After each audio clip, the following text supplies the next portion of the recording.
नमस्कार, आप देख रहे हैं 4 PM और मैं हूं आपके साथ सिमरन। क्या हुआ जब राहुल के कार्यक्रम से बौखलाई भाजपा, कैसे राहुल पे निशाना साधने कूदे निशिकांत दुबे और राहुल ने ऐसा क्या किया जिससे कि भाजपा संघ वालों को मिर्ची लग गई।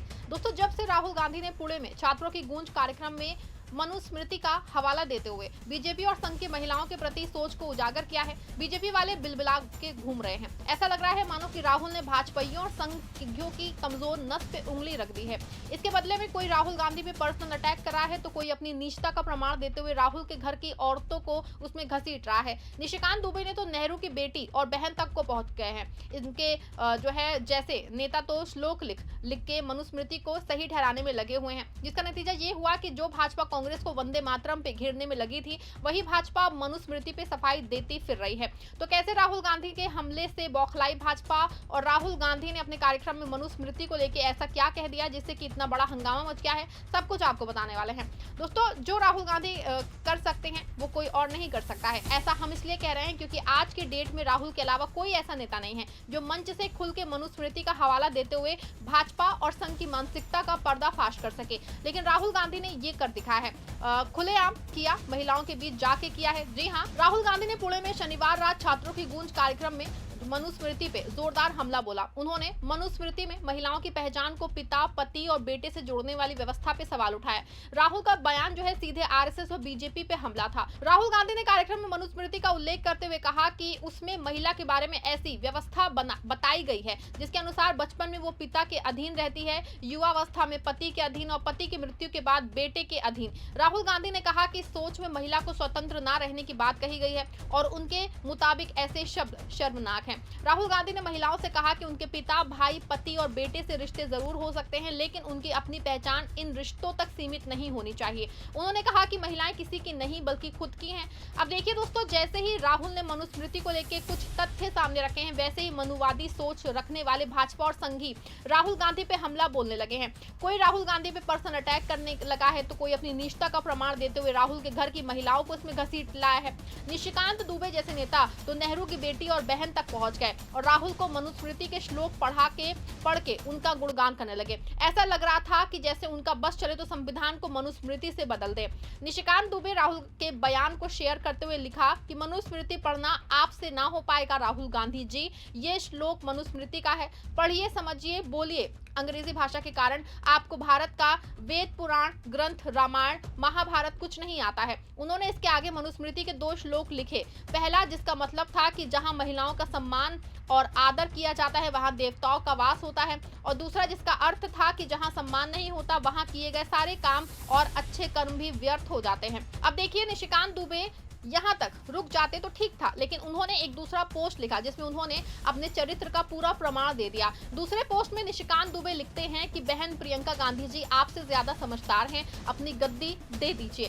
सिद्धांत और उपदेश अपने घर से नहीं दूसरों पे लागू होता है। वो आगे कहते हैं कि नेहरू जी ने अपनी जीते जी कांग्रेस का अध्यक्ष अपनी बहन विजय लक्ष्मी पंडित को नहीं बना के इंदिरा गांधी जी को बनाया। 1946 में सरोजनी नायडू जी यानी कि महिला का विरोध कर नेहरू जी कांग्रेस पार्टी के अध्यक्ष बने थे। 1957 में फिरोज गांधी जी और इंदिरा गांधी जी में संसदीय चुनाव लड़ने की लड़ाई हुई तो आपके परिवार ने फिरोज गांधी जी का साथ दिया। अब देखिए, निशिकांत दुबे ही नहीं बल्कि एक टाइम पे जो है दिन भर राहुल के नाम माला जपने वाले भाजपा नेता गौरव वल्लभ ने तो पूरे कार्यक्रम पे ही सवाल खड़े कर दिए। उन्होंने छात्रों की गूंज को पैसों की गूंज बता डाला। आरोप लगाने लगे कि इन्फ्लुएंसर्स को पैसे देके एक माहौल बनाने का प्रयास किया जा रहा है ताकि देश में एक माहौल बने। आगे और भी क्या कुछ कहा, एक बार आपको भी सुनना चाहिए। छात्रों की गूंज अब पैसों की गूंज बन चुकी है, जहां पर इन्फ्लुएंसर्स को पैसे देकर एक माहौल बनाया जाने का प्रयास किया जा रहा है ताकि समाज में अराजकता फैले। राहुल गांधी को छात्रों की गूंज रांची में क्यों नहीं सुनाई दे रही है? क्या उनके पास रांची जाने के टिकट के पैसे नहीं है? वहां छात्रों की गूंज क्यों नहीं सुनाई दे रही है? जहां पे 22 से ज्यादा परीक्षाएं सरकार ने स्वयं माना कि रद्द हुई। राहुल गांधी को 2018 से 23 के बीच राजस्थान में छात्रों की गूंज क्यों नहीं सुनाई दी, जहां 19 परीक्षाएं पेपर लीक के कारण रद्द हुई। राहुल गांधी छात्रों के कंधों पर बैठकर अपनी पॉलिटिकल एम्बिशंस को पूरा करना चाहते हैं और उनका आज के समय में सबसे तगड़ा कंपटीशन सीजेपी के साथ हो रहा है। राहुल गांधी को लग रहा है कि सीजेपी राहुल गांधी का स्पेस ले रही है, तो राहुल गांधी जी उनके साथ compete कर रहे हैं। राहुल गांधी जी सवाल देश का हर बच्चा ये पूछ रहा है कि रांची क्यों नहीं जा रहे हो। सवाल देश का हर बच्चा पूछ रहा है कि इन्फ्लुएंसर्स को पैसे देकर ये कौन सी छात्रों की गूंज है। अब देखिए, जब से राहुल ने पुणे में छात्रों की गूंज कार्यक्रम किया है, तभी से भाजपाई और संघी लोग तिलमिला के घूम रहे हैं। लेकिन सवाल उठता है कि आखिर राहुल ने मनुस्मृति को लेकर ऐसा क्या कहा जिसको लेके सबको मिर्ची लग रही है। ऐसा लग रहा है कि मानो कि राहुल ने उनकी कमजोर नस पे उंगली रख दी हो। तो आपको यहाँ बता दूं कि राहुल ने इस कार्यक्रम में मनुस्मृति पे हमला बोलते हुए उन मनुवादियों पे निशाना साधा है जो भाजपा आरएसएस के शीर्ष पदों पे तैनात हैं। राहुल ने प्रधानमंत्री मोदी, मुख्यमंत्री योगी आदित्यनाथ और आरएसएस चीफ मोहन भागवत के बयानों का हवाला देते हुए कहा कि महिलाओं को दबाने का माइंडसेट मनुस्मृति से आता है और आज हमारी लड़ाई इसी माइंडसेट से है। उन्होंने कहा कि बीजेपी आरएसएस के लोग चाहते हैं कि लड़कियां, महिलाएं पिंजरे में बंद रहें, लेकिन हम ऐसा हिंदुस्तान नहीं चाहते। हम चाहते हैं कि सम्मान सभी का हो। एक माइंडसेट है, मनुस्मृति का माइंडसेट, महिलाओं को दबाने का माइंडसेट। और मैं थोड़ी छोटी सी वीडियो आपको दिखाना चाहता हूं और फिर इसके बाद आपसे एक सवाल पूछना चाहता हूं।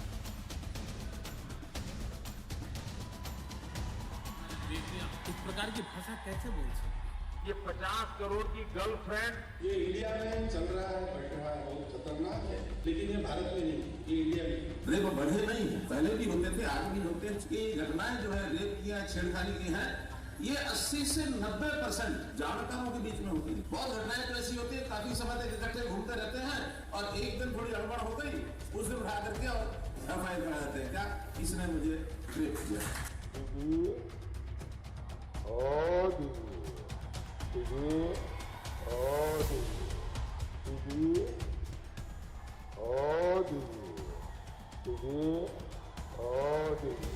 एक कल्चरल शॉक है कि हमारी बेटियां इस प्रकार की भाषा कैसे बोल सकती? तो मेरा सवाल है और आपसे सवाल है कि जंतर मंतर में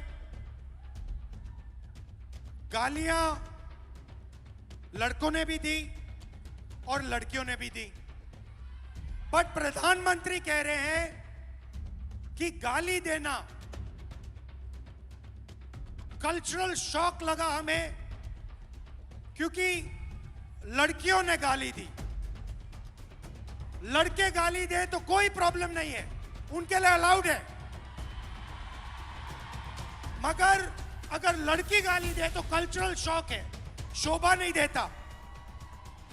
मोहन भागवत जी कहते हैं कि इंडिया में रेप होता है और भारत में रेप नहीं होता है।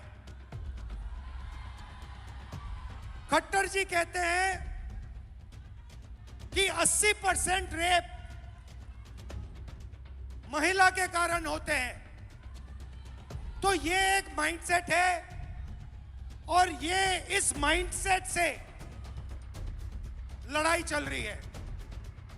माइंडसेट क्या है कि लड़की की एक जगह है, वो पिंजरे में बंद होनी चाहिए, उसका कंट्रोल रहना चाहिए,